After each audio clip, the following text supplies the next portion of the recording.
Welcome to Biology on Earth. In this video, we are going to discuss about the difference between protostomes and deuterostomes. यहाँ पे जो सबसे पहले protostomes हैं, अगर हम इनमें सीलम की बात करें तो जो डिफरेंट प्रोटोस्टोम्स हैं इनमें डिफरेंट टाइप का सीलम प्रेजेंट होता है। सबसे पहले कुछ ऐसे जो है प्रोटोस्टोम्स हैं जिनमें की सीलम एब्सेंट है, तो इन्हें हम बोलते हैं एसिलोमेट्स, जैसे कि प्लेटीहेल्मिन्थ्स।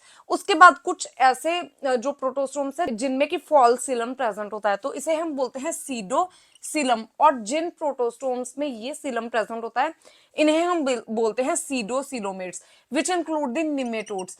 एंड फाइनली कुछ ऐसे प्रोटोस्टोम्स हैं जिनमें की शाइजोसीलम प्रेजेंट होता है।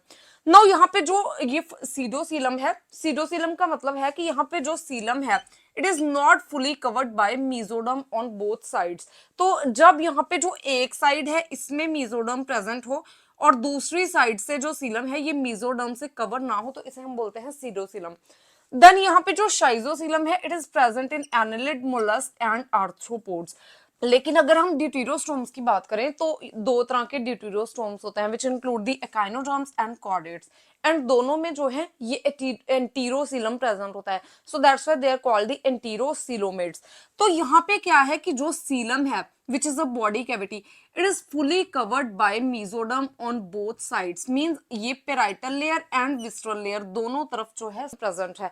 If you want to know more about the different type of coelums, I have already made the another video on that. I will give you link in description box. उसके बाद यहाँ पे अगर हम क्लीवेज की बात करें तो जो प्रोटोस्टोम्स हैं इनमें स्पाइरल क्लीवेज होती है। यहाँ पे क्या है कि जब एक सेल जो है इससे दूसरा डॉटर सेल बनता है तो जितने भी डॉटर सेल्स बनते हैं ये स्पाइरली जो है अरेंज होते हैं। मींस जो पेरेंट सेल है इससे जो डॉटर सेल्स हैं इसके स्पाइरली जो है लोकेटेड होते हैं। लेकिन अगर हम ड्यूटेरोस्टोम्स की बात करें तो यहाँ पे रेडियल क्लीवेज होती है। मीन सपोज ये एक सेल है और जब ये डिवाइड होता है तो इस तरीके से इसके साथ ही जो डॉटर सेल है ये लोकेटेड होता है। मींस इस तरीके से जब यहाँ पे रेडियल क्लीवेज होती है तो जो फ्रंट वाले सेल्स हैं जब ये डिवाइड होते हैं तो इनके बैक पे डॉटर सेल्स आते हैं। सिमिलरली जब ये वाले दो सेल्स डिवाइड होते हैं तो इनके पीछे जो है एग्जैक्ट लोकेशन पे जो डॉटर सेल्स हैं ये आते हैं।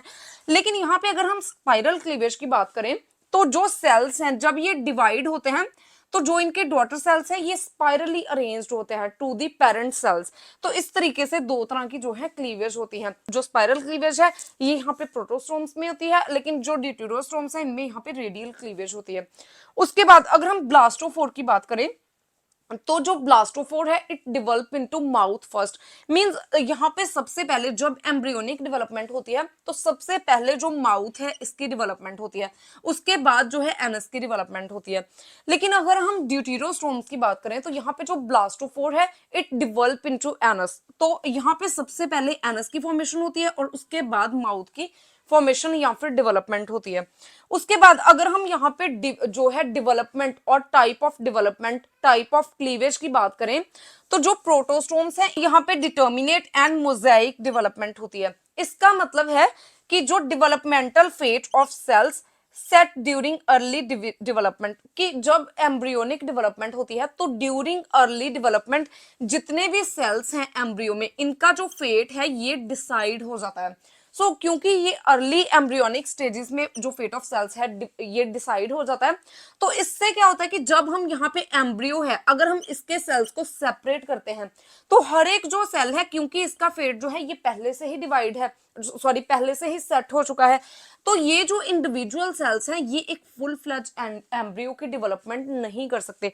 सो दैट्स वाई यहाँ पे each cell of blastomere produced by early embryonic cleavage does not have capacity to develop into complete embryo। लेकिन अगर हम ड्यूटेरोस्टोम्स की बात करें तो यहाँ पे जो इनका डेवलपमेंट है इट इज इनडिटर्मिनेट और रेगुलेटिव डेवलपमेंट। इसका मतलब है कि cell has complete set of cyto architectural features. तो इसका मतलब है कि यहाँ पे जो एम्ब्रियो है, सपोज ये एक एम्ब्रियो है, तो एम्ब्रियो में जितने भी सेल्स प्रेजेंट हैं इनमें फुल फ्लैज फीचर्स सभी जो हैं पार्ट्स प्रेजेंट हैं। अगर सपोज हम यहाँ पे जो एम्ब्रियो है इनमें से जो दो सेल्स हैं इनको सेपरेट कर दें तो each cell have capacity to develop into full fledged organism similar with hair.